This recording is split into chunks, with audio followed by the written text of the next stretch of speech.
Well, good afternoon and hello, and welcome to my blog, Wildlife in a Suburban Garden. It's the 3rd of October today, it's a Monday, and I'm back out at my caravan hide with everything set up to photograph the buzzards, hopefully.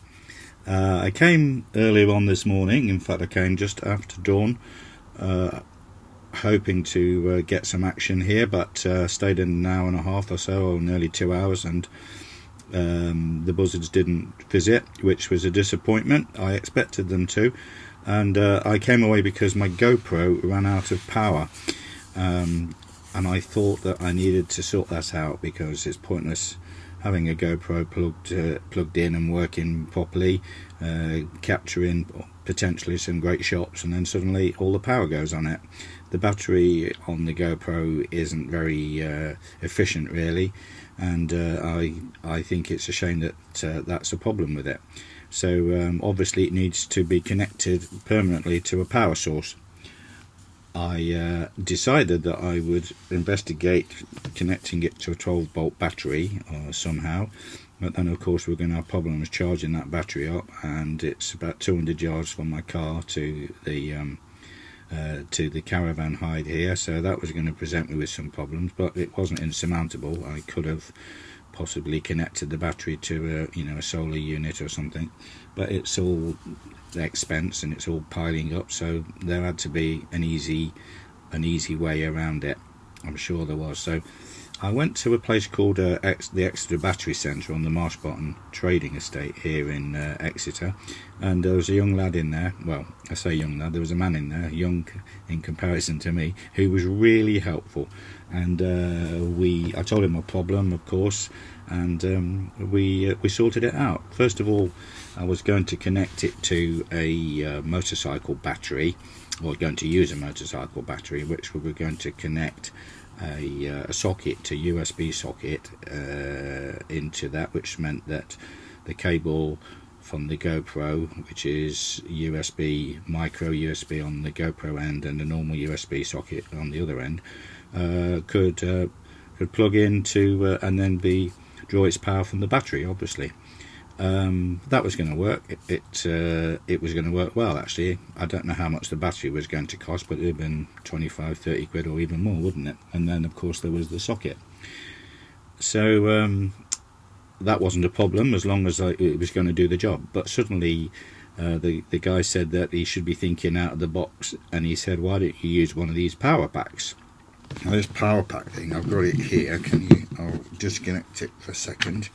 It's basically, it's called a, what's it called? It's called a power bank, GP power bank. It's got two USB sockets in there and another micro socket there, and that's where you charge it up. And basically, it holds power. It does exactly what it says. It's basically, by any other name, it's basically a battery, isn't it? And so the situation now is that I've got it powered up, and I can plug that into this USB socket here, and it's powering my GoPro permanently, so my GoPro is not going to run out of battery. Bingo, as they say, job done. So that's fantastic. Now the only thing is, I don't really want to leave that power pack out there next to the GoPro in case it rains, because that's obviously going to be a potential problem. So I needed to be able to then get the power pack and the GoPro connected via a cable. Is there such a thing? I went to Maplin's. I'm pretty sure if there was a cable, Maplin's would have it, and they did. So I've got a 40-foot-ish cable, USB cable extender. So the GoPro cable plugs in at that end and then leads into here, and then we've got it all wired up and connected, and that's that problem solved, which is really, really brilliant. So while I was away for, let's see, I came away about 9:30 and I came back at 4 o'clock. In the meantime, I'd set the trail camera up, which is that thing I've told you about before. It's a cheap and cheerful way of recording the comings and goings, but it isn't designed to actually capture images that that you're going to be pleased with if you're a photographer like me. But it does give you good enough images to actually, to be able to tell what's been coming and going. So I'm always excited when I retrieve the SD card from the trail camera. So I arrived and I could see that the chicks had been, or the bait had been taken. So it's obviously something has come and taken it, and it was going to be recorded on the SD card, and it was exciting. So I plugged it in obviously on my computer, and we had a look, and blow me, at 11 o'clock the white juvenile buzzard. I assume there's just one white juvenile. There could be two, and it might be two that I've been filming, but I need to get a better photo. I've got a nice photo of one of them, but to confirm that there's more than one, I need obviously to get good photos. And I haven't done that yet significantly. I've only filmed the light buzzard once, so I've got nothing to compare, if you understand what I'm saying. So that came in at 11 o'clock, and obviously took the bait, which was these dead day-old chicks, which I've talked about before.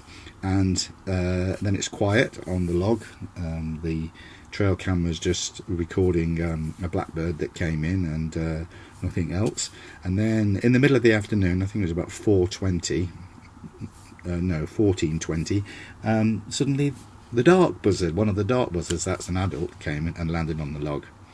And this was really interesting, and quite a development really, because there was no prey there for it, but it knew that this is where it can find prey. And that's quite significant, because it means that I really have conditioned these buzzards to accept these free offerings that I'm giving them. And it came in, it's on the log, and you can clearly see on the video that I recorded on the trail camera that it's looking for prey, and it does bend down and pick something up and sort of pick at it. And I think that's probably just the remains, a little wing of one of these day-old chicks, or perhaps even something else, but only a tiny morsel, so there was no food. So it stayed on there for a minute or a bit less, and then off it flew. And that was that on the trail camera, so quite exciting. Then when I arrived at about 4:15, there were two buzzards circling in the distance on the brow of the hill, and that will obviously be either the two adults or one on the other. And I have from time to time heard a buzzard calling as I've sat here. I'm looking out of the window at the moment onto the log where I've got some bait set up. The camera is in the what the remains of the toilet area in the caravan that I've told you about before. I've got the port there with the lens protruding, all nice and camouflaged, and means I can get some photos without any disturbance whatsoever. Because trust me, if the buzzards have any hint whatsoever that you're here, or that there's some kind of hint of danger, they'll depart really quickly, and who knows how long it will be before they'll come back. The idea is not to disturb them at all. That's always the idea with things like this, because I don't really want the buzzards to associate this area with any kind of fear whatsoever. Else they're going to keep clear, aren't they? You couldn't say that it's really constant. Their visits. So, like today, for instance, how many hours of daylight have we had? Say from 7 o'clock, and it's now 5, and we've had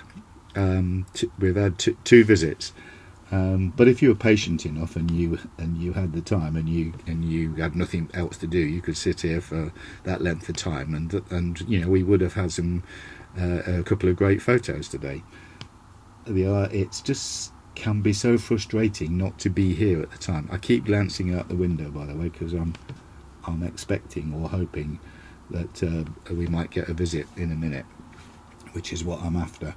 I've got the GoPro out there at the moment, and it's switched to record constantly, and because I had a problem with the app, the GoPro is can be connected to the iPad, and suddenly the GoPro decided it didn't want to connect to the iPad anymore.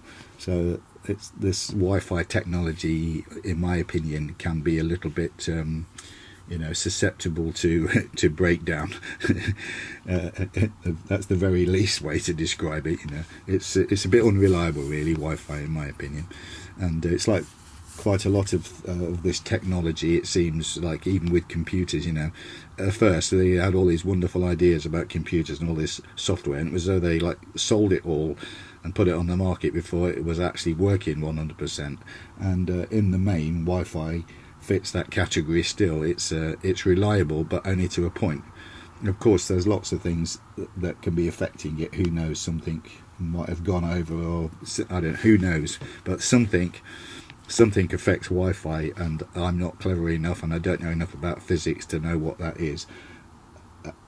Obviously, if it's being obstructed by something, a wall or similar, or a solid structure, it's going to interrupt the signal. But if it's working okay for an hour, and then suddenly it decides it doesn't want to, who am I to even offer an opinion as to why that is? I've got no idea. So just to say, it's a bit frustrating. So that's the buzzards for today. It's nice to talk to you. Thank you very much for coming and looking at my blog, Wildlife in a Suburban Garden. Please keep checking back. It's an exciting time of my life to be able to blog and show you what's happening. I really enjoy it, and I really hope you enjoy visiting my blog and looking at my pictures, and occasionally listening to me ranting on like this. So have a nice rest of your day. Bye bye.